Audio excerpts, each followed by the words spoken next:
Assalamualaikum warahmatullahi wabarakatuh.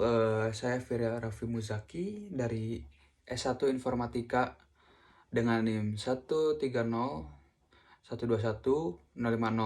Di sini saya akan presentasikan tentang alam dan manusia bagi Islam. Masuk ke bagian pertama, mengenal alam semesta sebagai ciptaan Allah. Allah adalah sang pencipta atau disebut dengan Al-Khaliq. Dan segala sesuatu di alam raya ini adalah ciptaan atau yang disebut al-makhluk. Salah satu planet ciptaan Allah adalah bumi yang dihuni oleh makhluk hidup, dan awal kehidupan di muka bumi ini dimulai dari diciptakannya air yang disebut juga dengan miyah. Alam dibagi menjadi dua, yaitu alam gaib dan alam syahadah.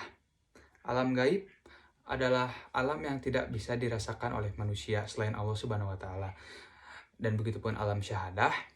Alam syahadah adalah alam bisa dirasakan atau diraba oleh manusia. Contohnya, kalau alam gaib contohnya neraka dan surga.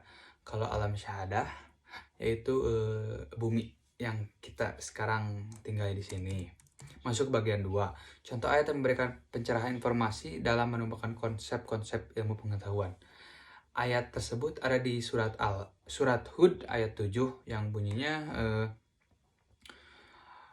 wa huwallazi khalaqas samawati wal ard fi sittati ayyamin wa kana asuhu alal ma'i liyubluwakum ayyukum ahsanu amala wa in qulta innakum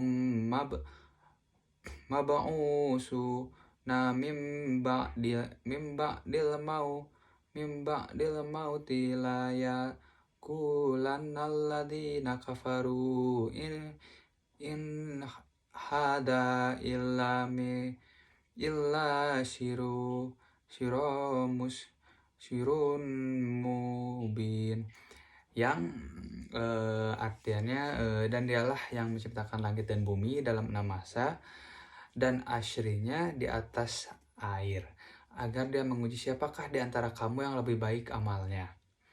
Jika engkau berkata kepada penduduk Mekah, sesungguhnya kamu akan dibangkitkan setelah mati, niscaya orang kafir itu akan berkata, ini hanyalah sihir yang nyata. Masuk ke bagian 3, pengertian atau makna manusia. Menurut Kamus KBBI, menurut Kamus Besar Bahasa Indonesia atau disebut dengan KBBI, manusia adalah makhluk yang berakal budi, atau bisa diartikan mampu menguasai makhluk Allah Subhanahu wa taala. Menciptakan manusia sebagai makhluk terbaik di antaranya makhluk lainnya. Hal ini dapat dilihat dari strukturnya yang lengkap, terdiri bukan hanya unsur jasmania atau fisiologis, namun juga rohania atau psikologis. Masuk ke bagian keempat, proses penciptaan manusia. Asal-usul manusia pada beberapa ayat di Al-Quran, itu yang pertama ada di surat Al-An'am ayat 2, yang kedua ada di surat Al-Hijr ayat 26, yang ketiga ada di surat Ar-Rahman ayat 14, yang keempat ada di surat Al-Furqan ayat 54. Dan juga penciptaan manusia terbagi pada dua proses. Proses pertama yaitu proses ajali, proses kedua yaitu proses penciptaan alamiah. Masuk ke bagian 5, potensi dan sifat dasar manusia. Manusia harus dapat mewujudkan perilaku istiqomah dan ikhlas atau cara kerja cepat dan cerdas. Potensi yang ada pada manusia yaitu jasad dan ruh, pendengaran, penglihatan, dan hati, dan juga fitrah. Masuk ke bagian 6, istilah-istilah manusia menurut Al-Quran. Beberapa istilah manusia menurut Al-Quran disebut dengan basyar, yang kedua disebut dengan an-nas atau insan, yang ketiga disebut dengan bani Adam.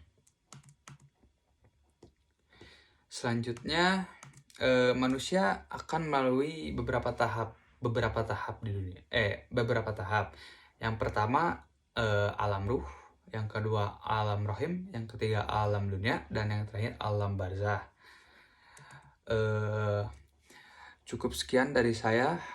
Maaf bila ada kata-kata yang tidak enak didengar. Wassalamualaikum warahmatullahi wabarakatuh.